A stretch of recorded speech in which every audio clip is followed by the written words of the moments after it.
যোগমায়া, তার উপরে দিচ্ছে কি একটা বড় দেখি সরা, আগে দিচ্ছে মা গঙ্গার জল, মুখে দিচ্ছে সরা, তার মধ্যে আছে আতপ চাল, মা অন্নপূর্ণা। তার উপরে বসাচ্ছেন একটা শীষের ডাব, শীষটা হলো শিবের জন্য, ডাবটা হলো শিব।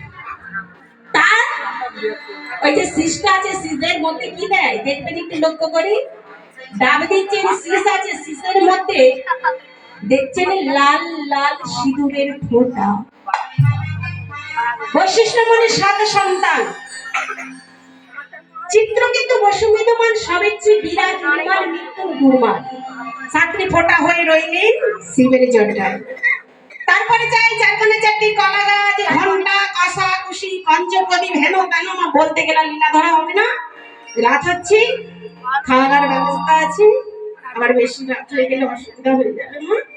তাহলে মা বুঝতে পারছেন হরিবাসর সাজাতে গেলে কেমন ভাবে সাজাতে হয়, কি কি লাগে।